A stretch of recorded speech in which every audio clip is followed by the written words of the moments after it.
Le ton est sans appel. Toute personne rwandophone ou qui s'y apparente doit être signalée et arrêtée. L'ordre a été donné par Pierre Nkurikiye, porte-parole du ministère en charge de la sécurité publique. Selon lui, les problèmes sécuritaires au Burundi ont de tout temps été causés par des personnes parlant Kinyarwanda. Le même jour, un Burundais parlant avec un accent rwandais a été tué et une centaine de personnes parlant Kinyarwanda appréhendées. L'appel de Pierre Nkurikiye et donc du gouvernement a été aussitôt condamné par les défenseurs des droits de l'homme et l'opposition qui disent craindre des dérapages pouvant mener à des crimes de masse.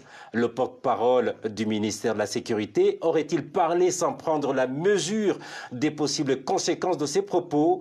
La sécurité au Burundi est-elle vraiment, comme il le dit, perturbée par des rwandophones? C'est autour de ces questions que nous allons échanger avec nos invités. Jean-Georges Kibogora, vous êtes journaliste à la radio Inzamba Agatekakawe. Bonjour. Bonjour et merci de m'avoir invité. Merci d'avoir accepté notre invitation. Nous sommes également avec Emmanuel Ndereimana, nouveau secrétaire général et porte-parole de la coalition de l'opposition CEFOR Arusha. Bonjour et devrais-je dire également félicitations. Bonjour et merci beaucoup, Franck. À toutes, à tous, bonjour, bonsoir, bienvenue à cette édition du Club de la Presse. L'appel de Pierre Nkurikiye a choqué certains, comme l'ont dit des défenseurs des droits de l'homme et des opposants. Est-ce votre cas, Jean-Georges Kibogora? Oui, merci beaucoup de me donner la parole. Je dois dire... vous l'aurez pendant toute l'émission. Merci beaucoup. Permettez-moi de dire, pour commencer, qu'on ne le dira jamais assez. Je constate amèrement que le régime de Bujumbura a érigé... Aujourd'hui de Gitega. Oui, de Gitega, a érigé les discours de la haine, les discours de discrimination, les discours d'exclusion en mode de gouvernance. C'est aujourd'hui, avec l'appel de Pierre Nkurikiye, c'est pratiquement institutionnalisé. Exactement. Donc, et les exemples sont légion, si vous voulez, parce que le cas, l'appel de Pierre Nkurikiye, c'est un cas parmi tant d'autres. Je constate qu'avec le régime de Nkurunziza et avec maintenant le régime d'Emmanuel Ndayishimiye, c'est la même chose, c'est les mêmes discours qui continuent. D'Évariste Ndayishimiye, c'est des discours qui continuent et qui ne font que exacerber les divisions, les discriminations au Burundi. Et c'est très dommage. Sauf que assez souvent, on entend quand même, c'est vrai que de temps en temps, il y a certaines autorités qui donnent des ordres comme celui de Kora avec l'ancien président du Sénat, ou encore l'ancien cadre, un autre classique du CNDD-FDD qui avait dit qu'il faut jeter les opposants dans le lac Tanganyika pour nourrir les poissons, mais c'est quand même la toute première fois qu'un ordre soit aussi donné de manière formelle à tout Burundais. C'est-à-dire que ça prend une ampleur assez importante. Si ça va au niveau... Si ça va jusqu'à ce que le porte-parole d'un grand ministère comme le ministère de la Sécurité et du Développement communautaire, c'est assez grave maintenant et les choses sont devenues très insupportables.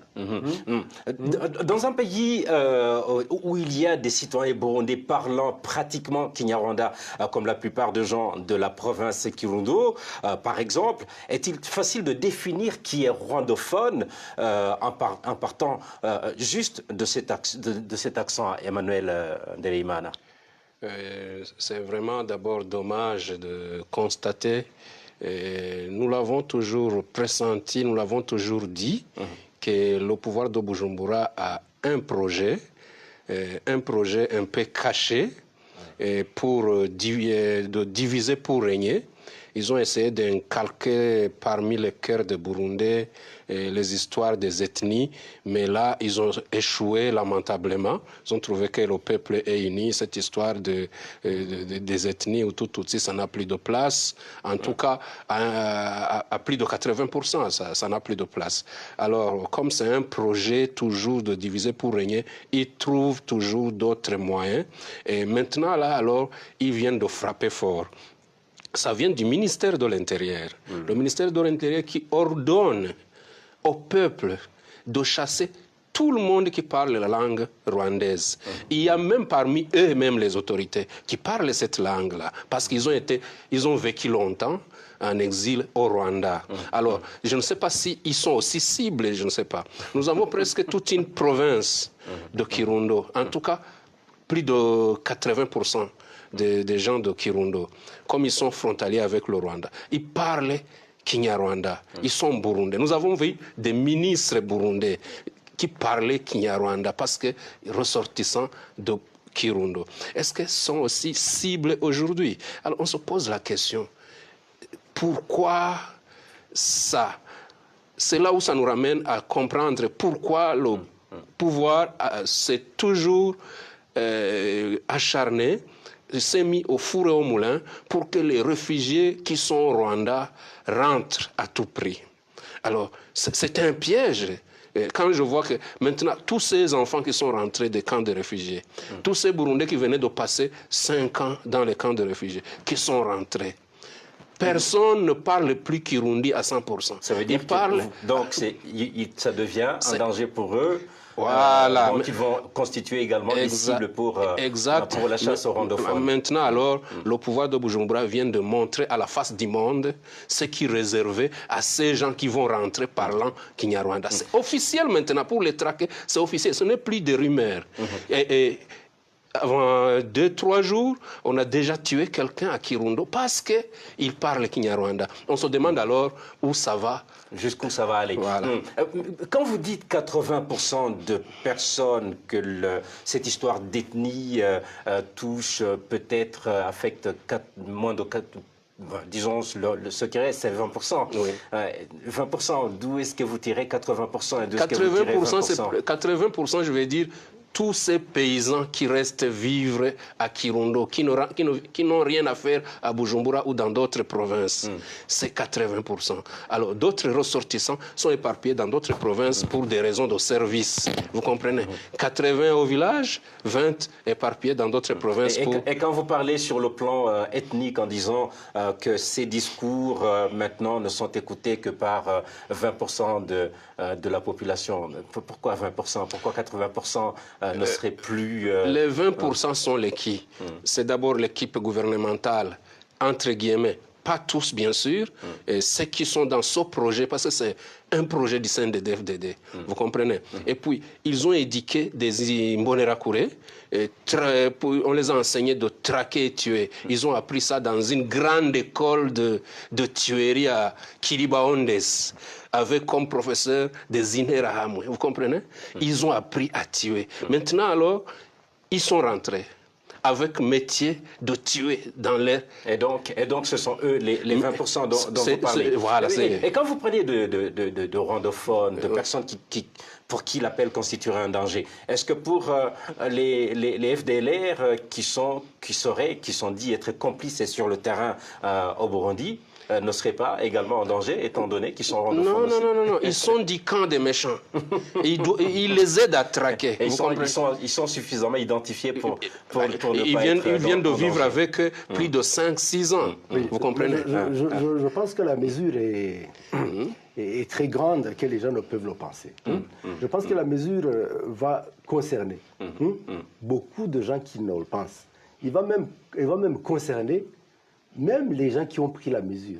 Même les gens qui ont pris la mesure. Parce que c'est ce qu'il disait, que parmi eux, il y a des familles, il y a des proches, il y a des amis un peu partout. Et je pense qu'on aura le temps peut-être de parler des conséquences. Et la première conséquence... Absolument. Oui. On reviendra sur les conséquences tout à l'heure. Oui. Et donc, une personne s'exprimant avec un accent rwandais a aussitôt été tuée après l'appel, justement, comme vous le disiez, du porte-parole du ministère de la Sécurité. Le gouvernement doit-il en porter la responsabilité? Exactement, parce que c'est la première, c'est la conséquence de la mesure. C'est une des conséquences qui commence à se manifester suite à la mesure qui a été prise.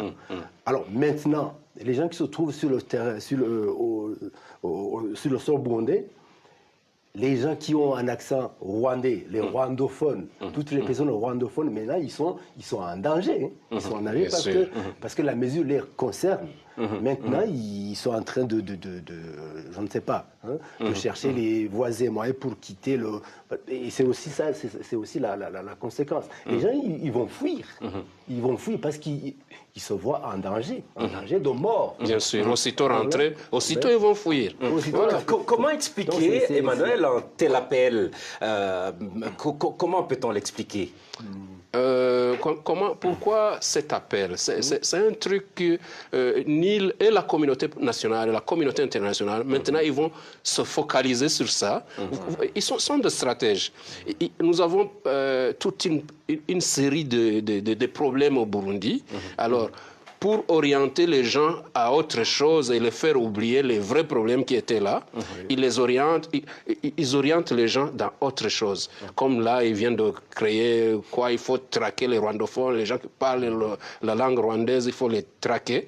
Vous comprenez? C'est un truc qui va pousser tout le monde à se lever, se poser des questions, en oubliant tout qui était derrière les problèmes de développement, les problèmes de la corruption, les problèmes politiques, consorts. Donc c'est une stratégie, malheureusement, une mauvaise stratégie. Vous comprenez? Pour poursuivre, vous voulez dire une certaine mauvaise gouvernance? Parce que ça risque de les attraper eux-mêmes. Ça, c'est un truc du genre, on ne peut pas pousser toute la population à se lever pour traquer une partie des personnes parce qu'ils parlent telle langue. Mais si ce n'était que ça, donc ça ne constitue pas un danger. Mais c'est un grand danger. Au Burundi, les réfugiés qui viennent de rentrer parlent tous, ils ont un accent rwandais. Ils ont vécu au Rwanda. Vous comprenez? Et le pouvoir de Bujumbura pointe toujours du doigt le Rwanda comme ennemi. Vous comprenez? Alors, pourquoi nous avons des réfugiés au Kenya, en Ouganda, en Tanzanie, au Congo, tout ça, vous comprenez? Mais ils se sont focalisés seulement sur les réfugiés venant du Rwanda. Et maintenant, c'est quelle phase? Il faut les traquer parce qu'ils parlent la langue et les tuer. C'est très dangereux pour la nation. Et donc, vous voulez dire que les réfugiés qui sont en train de rentrer aujourd'hui au Burundi sont désormais considérés comme des ennemis de la nation? Est-ce que c'est un secret? Non, ce n'est pas un secret parce que l'appel vient même du gouvernement, du ministère de l'Intérieur, à travers son porte-parole. Alors que c'est lui-même qui a dit vous êtes les enfants du Burundi, rentrez au pays et nous sommes prêts à vous accueillir en leur donnant... Nous avons anticipé en disant aux réfugiés que faites attention. Avant de rentrer, rassurez-vous que le danger qui t'a fait fuir est levé. Et pourtant, on dit que c'est beaucoup plus les Banyamulenge qui seraient visés. Non. Est-ce que les Banyamulenge parlent seuls la langue rwandaise? Non. Ceux qui sont rentrés du Burundi. Celui qui est mort, on a frappé jusqu'à mourir à Kirundo. Il n'est pas Banyamulenge, c'est un Burundais. Le fait de traquer les Banyamulenge, pour moi, c'est un prétexte. Voilà, c'est un prétexte, exact. Pour arriver à toutes ces personnes-là qui parlent la langue rwandaise. Et ça montre à suffisance que la haine. Est-ce que d'abord, prétexte ou pas prétexte, est-ce qu'un Munyamulenge, c'est lui qu'il faut traquer? Pourquoi? On se pose la question. Dites-moi, est-ce que vous pensez que cet appel sème la psychose, comme vous l'avez dit, aux seules personnes qui parlent le Kinyarwanda? Ça sème la psychose, même au-delà de cette catégorie, ça sème la psychose à toutes les personnes qui voudraient bien partir pour le Rwanda, par exemple, pour toutes ces personnes qui sont au Rwanda, qui voudraient partir au Burundi. Donc, ça sème la psychose un peu partout, Même au-delà des frontières des deux pays, ça sème la psychose. Maintenant, on voudra plus se montrer aux gens quand vous êtes en train de parler la langue rwandaise. Donc, c'est vraiment quelque chose de très, très dangereux. Qu'est-ce que vous pensez des proches de ces rwandophones, par exemple les amis, les parents et d'autres personnes qui seraient proches de ces rwandophones? Est-ce qu'eux aussi ne seraient pas en danger? Bien sûr. Quand vous avez... Est-ce qu'aujourd'hui, il sera beaucoup plus facile de se montrer, par exemple, en compagnie d'un ami rwandophone? Bien sûr, quand vous avez un ami qui est en danger, vous êtes en danger aussi. Par ricochet, vous êtes aussi en danger. Donc, bien entendu, des gens qui parlent la langue rwandaise, ils sont en danger. Mais leurs amis, leurs proches aussi, ils sont en danger parce que là, c'est toute une famille globale qui est en danger. Enfin, quand on dit l'ami de mon ami, c'est mon ami, mais l'ami de mon ennemi aussi, c'est aussi mon ennemi. C'est ce que vous voulez dire? Oui. Je rappelle que vous suivez le Club de la Presse, une émission produite en synergie par les radios RPA et Nzamba qui la diffusent aussi en direct sur leur page Facebook, ainsi que par la télévision Renaissance. L'appel à traquer toute personne rwandophone lancé par Pierre Nkurikiye, porte-parole du ministère de la Sécurité publique. C'est le sujet qui nous intéresse aujourd'hui et nous sommes avec Emmanuel Ndereimana, secrétaire général et porte-parole de la coalition de l'opposition CEFOR Arusha, et Jean-Georges Kibogora, journaliste à la radio Nzamba Agate Kakawi. Le gouvernement dit que ce sont des rwandophones qui perturbent la sécurité. Pourtant, Emmanuel, le mouvement Red Tabara a revendiqué les différentes attaques armées menées ces derniers jours sur le sol burundais. Comment alors comprendre que Pierre Nkurikiye parle de rwandophones? C'est ce qui est dommage et c'est ce qui nous étonne tous. Les Red Tabara sont des Burundais qui parlent Kirundi très bien, vous comprenez? Alors, quand ils parlent de traquer les gens qui parlent la langue rwandaise, ça veut dire qu'ils vont au-delà de ce qu'ils peuvent indiquer comme ce qui les ont attaqués. Est-ce que c'est le Rwanda qui les a attaqués? Non, n'est-ce pas? Eux-mêmes le savent que ce n'est pas le Rwanda. Ils parlent de Red Tabara ou des fois des bandits armés. Très bien. Maintenant, l'ordre sort d'attaquer. Dans les propos de Pierre Nkurikiye, il a dit que ceux qui font ces attaques sont des gens qui parlent Kinyarwanda et qui viennent du Rwanda. Je pense que c'est toujours dans la logique d'agresser le pays voisin, le Rwanda, toujours, et peut-être aussi un moyen de trouver comment traquer le peu de Rwanda qui serait encore résident dans certains lieux au Burundi, et de surcroît, les Burundais qui viennent de rentrer, qui étaient réfugiés au Rwanda, leurs enfants. Les enfants qui étaient ici à l'école secondaire, je vous jure, 100%, ils parlent Kinyarwanda. Tout à fait. Vous comprenez? Maintenant, ils sont devenus ennemis d'État, brusquement, comme ça. Vous comprenez? Alors, nous posons la question. Nous avons deux pays qui parlent presque la même langue. Le Kirundi et le Kinyarwanda sont proches. Dernièrement, un ami m'appelle, me dit, quand je vais au marché, j'ai peur même de prononcer le nom de ce que je vais acheter. Je pointe seulement du doigt, on me dit le prix, je paie, et je pars sans parler. Parce que même celui qui avait une dent contre toi, étant burundais, peut crier derrière toi que tu as parlé le Kinyarwanda et au risque de perdre ta vie. Vous comprenez alors? Les Burundais maintenant vivent dans une psychose terrible. Je me demande même ces autorités qui ont vécu au Rwanda, qui sont dans le pouvoir, le gouvernement aujourd'hui, qui font partie des décideurs. Comment ils ont validé un tel truc alors que c'est un boomerang, ça risque de les revenir en face. Ils vont faire comment? Vous voulez dire que Pierre Nkurikiye ne s'est pas improvisé comme ça? C'est quelque chose qui a été... Comment s'improviser?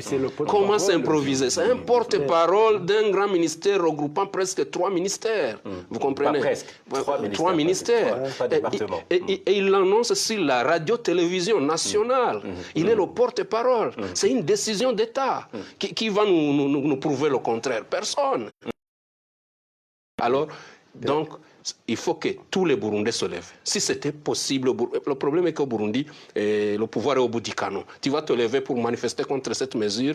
Vous avez vu comment ça a été en 2015. En 2015, boum, on a tué presque, je ne sais pas, vous comprenez. Et les gens ont la mémoire. Ont la mauvaise mémoire, la mémoire est encore fraîche, et les mauvais souvenirs plutôt, et la mémoire est encore fraîche. Vous comprenez qu'ils n'ont pas quoi faire. Donc, ils sont étouffés, ils ne savent pas quoi faire. C'est parce que ces derniers temps, le problème de coronavirus et les frontières sont fermées, on allait recevoir dans les pays voisins des milliers encore de gens qui fuient. Ils ne savent pas seulement quoi faire, mais ils sont des cibles aujourd'hui du même pouvoir qui devait les protéger. Sauf que le coronavirus, malgré la fermeture des frontières, si les gens sont en danger, ils vont toujours trouver un moyen peut-être de fuir. On parlait de conséquences tout à l'heure avec vous, Jean-Georges Kibogola, sur le plan psychologique pour les rwandophones. Mais Pierre Nkurikiye, en disant que ceux qui attaquent le Burundi viennent toujours du Rwanda voisin, est-ce que cela ne risque pas d'envenimer encore davantage les relations entre ces deux pays? Merci bien de poser la question. Mais avant de répondre à cette question, permettez-moi de placer un petit mot par rapport à la réaction de mon ami Emmanuel quand vous parliez du Marais de Tabara et du Rwanda. En fait, je constate que c'est toujours un alibi, un prétexte.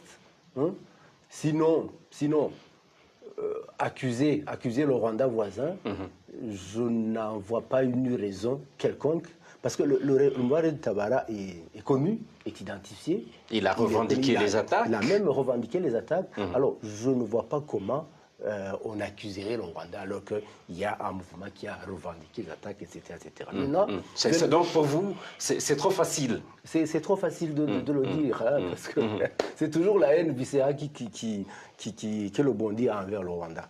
Alors, venons-en maintenant aux conséquences. Il y a beaucoup... À ces relations diplomatiques qui étaient déjà au plus mal. C'était des relations diplomatiques qui étaient, je dirais, au point mort. Au point mort. Maintenant, ça va exacerber ces relations qui étaient déjà négatives. Maintenant, on est en train de traquer, de malmener les rwandophones. Et les rwandophones, dont des Rwandais. Dont des Rwandais. Bien sûr, la population qui est concernée, c'est beaucoup plus les Rwandais. Les Rwandais. Et donc, ça va exacerber les problèmes qu'il y avait du point de vue diplomatique. Alors, mais aussi, ça va handicaper très sensiblement le mouvement de rapatriement. Le mouvement de rapatriement. Qui était en cours. Mon collègue le disait tout à l'heure. Maintenant, je constate une certaine contradiction quand on fait un appel aux réfugiés qui sont à l'étranger, et surtout au Rwanda, de rentrer, et qu'ils sont des rwandophones maintenant, parce qu'après 5 ans d'exil, maintenant les gens, ils ont beaucoup plus l'accent rwandais. Tout à fait. Donc ça va bloquer ce soi-disant projet de rapatriement. Non, ça c'est connu. Et puis, autre chose maintenant, ça va aussi handicaper les mouvements de va-et-vient, les mouvements de va-et-vient entre le Rwanda et le Burundi. Maintenant, les Rwandais n'auront plus la volonté d'aller au Burundi et vice-versa. Il a parlé de la fermeture des frontières, donc de toute façon c'était déjà pas facile d'aller au Burundi ou d'aller venir au Rwanda. Et qu'en est-il du reste du monde? Est-ce que cet appel ne risque pas d'avoir, de causer une certaine perception négative de la part de la communauté internationale? Oui, la communauté internationale savait déjà que les relations entre le Burundi et le Rwanda sont au point mort. Maintenant, c'est un signe de plus. Non, je veux dire, ce que je veux dire, c'est par rapport aux conséquences possibles de cet appel qui peuvent, avec des dérapages possibles. Oui, maintenant déjà sur la sous-région. Sur la sous-région, vous comprenez, vous savez ça tout aussi bien que moi, que il y a un sommet qui vient de se tenir par vision conférence. Le président le Burundi n'a pas participé. Pourquoi le Burundi n'a pas participé? C'est notamment à cause de ces problèmes de relations entre le Burundi et le Rwanda. Et maintenant, ça va exacerber ces mauvaises relations, je suppose. Conséquence toujours, Emmanuel, certains vont jusqu'à craindre de possibles crimes de masse, voire un génocide. Ça commence toujours par là. Juste des petits signaux qui évoluent, qui grandissent. Et après, boum, les gens commencent à ouvrir les yeux, se poser des questions. C'est arrivé jusqu'à ce niveau, on était où? C'est plutôt à ce moment où on vient de semer cette graine qu'il faut l'étouffer avant qu'il ne grandisse et produire des étincelles qui peuvent causer des dégâts énormes, que ce soit pour le Burundi à l'intérieur du pays, que ce soit pour les pays voisins, la sous-région même peut être envahie. Parce que le Burundi a des pays amis. Oui. Et dans ces pays amis qui ont presque la même politique avec le Burundi, il y a aussi les rwandophones. Au risque d'être traqués. Ouais. Vous comprenez? Alors, c'est une ramification facile. Les gens peuvent épouser cette idée. C'est pourquoi et la communauté internationale et les Burundais eux-mêmes, dans leur conscience, doivent être très prudents. Voir pourquoi maintenant le pays, le Burundi, décide d'apporter ce sujet, de traquer les gens qui parlent le Kinyarwanda. Peut-être qu'ils veulent attaquer le Rwanda, ils veulent provoquer le Rwanda. Moi, je me dis, ils veulent provoquer le Rwanda. Parce qu'en traquant les Rwandais au Burundi, vous agressez leur pays d'où ils sont venus. Vous comprenez? Or, on ne peut pas vivre un pays avec le seul peuple burundais. Il y a des étrangers. Bientôt, on va nous dire, on va traquer les francophones, on va traquer les anglophones, on va traquer les swahilophones. Où nous allons finalement. Après, lorsque tout le monde sera parti, ce seront les kirondophones. Vous comprenez? Voilà.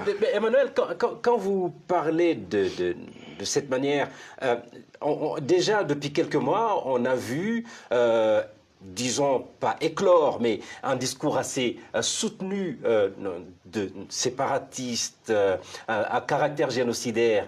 Ça veut dire que l'appel de Pierre Moulikié risque en fait de permettre à certaines personnes qui se disaient, mais bon, qui hésitaient encore de faire ce type de discours, de les tenir.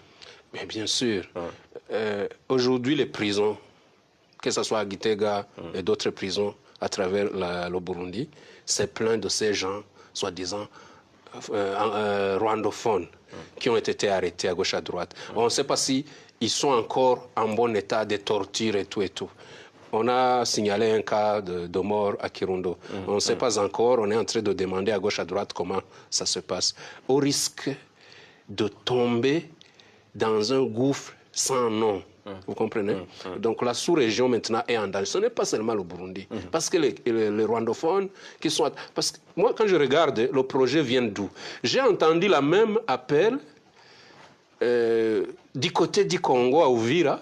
Et c'était sur le WhatsApp. Quelqu'un qui parlait qu'il faut traquer tous ces Rwandais-là, qui parlent le Kinyarwanda. Alors, oui, c'était un citoyen. Donc, c'était juste après... non, c'était avant. C'était avant. C'était avant. Un appel comme ça. Ça veut dire que je comprends que cette personne était au courant de ce qui se préparait quelque part. Et Gitega, alors, vient de mettre le tout au vu et au su de tout le monde. C'est un projet de l'État. C'est dommage. Et il faut vraiment que les gens se lèvent pour arrêter de telles mesures. Jean-Georges, si le gouvernement continue à s'enfermer dans le déni de la présence de rebelles, la guerre n'est donc pas près de s'arrêter. Mais qui gagne et qui perd? Mais celui qui gagne, c'est le gouvernement, mais celui qui perd, c'est les Burundais, c'est le peuple burundais. Parce que c'est le Burundais qui a besoin de la paix, c'est le Burundais qui a besoin de la sécurité. Le gouvernement, on sait qu'il y a un petit groupe de gens qui a pris en otage toute la population burundaise et qui profite des intérêts qui se tirent des tâches qui sont appelés à gérer. Mais celui qui perd, c'est le peuple burundais. Et bien entendu, c'est le peuple burundais qui a besoin de se lever maintenant pour dire stop Donc vous rejoignez donc Emmanuel pour cela. Mais comment le gouvernement peut-il y gagner avec ce regard négatif qu'il crée de la part aussi bien de la sous-région que de la communauté internationale, qu'il le voit maintenant, enfin, ça ne serait pas la première fois, mais d'un mauvais œil. On sait que les autorités du Burundi, le régime de Gitega, comme on dit, c'est un gouvernement qui dit que tout est bien, tout est rose. Tout est rose au Burundi, alors qu'en réalité, il n'y a rien qui marche, Donc, il montre à la communauté internationale que vraiment, tout est bien, là, blablabla. Mais ce n'est pas ça la réalité. Donc, il faut vraiment que les Burundais de bonne volonté sachent dire non, stop. Vous êtes en train de plonger le Burundi dans un gouffre profond. Et ça, c'est très dangereux. Emmanuel, on va terminer avec vous. Comment, avec la position du gouvernement, cette position du gouvernement éloigne de plus en plus la possibilité du dialogue auquel vous ne cessez de le convier? Malheureusement, on dialogue avec celui qui est là, mais dialoguer avec un criminel de tel niveau, c'est quelquefois un peu difficile. Ce que nous comptons faire, ce que nous souhaitons pour notre pays, c'est qu'il y ait changement radical des dirigeants, même au sein du CNDD-FDD même, à l'intérieur. Je sais qu'il y a des gens qui ne cautionnent pas ce qui se passe. Ils peuvent renverser les tendances. Quand nous voulons que les choses changent au Burundi, ce n'est pas nécessairement que nous venons remplacer les autorités du Burundi. Même eux qui sont là, s'ils changent, ils mettent en place tout ce que nous revendiquons. Voilà, c'est victoire pour nous. Vous comprenez? Espace public, libre espace pour la politique, les politiciens, libre espace pour les médias, la société civile fonctionne. S'il y a un membre du CNDD-FDD qui peut se lever, prendre le pouvoir, mettre le tout en place, remonter l'économie du pays, libérer les prisonniers politiques et tous ces gens qui sont en prison à cause de leurs opinions. Et rétablir le processus de dialogue, avec les voisins, les pays voisins, voilà. Ainsi de suite. S'il y a quelqu'un, même au sein du CNDD-FDD, qui peut se lever et mettre le tout en place, nous, on n'aura plus à revendiquer quoi que ce soit. Le pays sera libre, le pays sera paisible. C'est ce que nous voulons. Vous ne demandez pas mieux. Mieux que ça, voilà, c'est tout. C'est la fin, donc c'est par ces propos plutôt positifs avec vos souhaits que se termine cette édition du Club de la Presse. Merci à nos invités, Jean-Georges Kibogora, journaliste à la radio Nzambagate Kakawi, et Emmanuel Ndelimana, secrétaire général et porte-parole de la coalition de l'opposition CEFOR Arusha. Merci également à toute l'équipe technique, à toutes, à tous. Rendez-vous la semaine prochaine pour un nouveau numéro du Club de la Presse. D'ici là, portez-vous bien.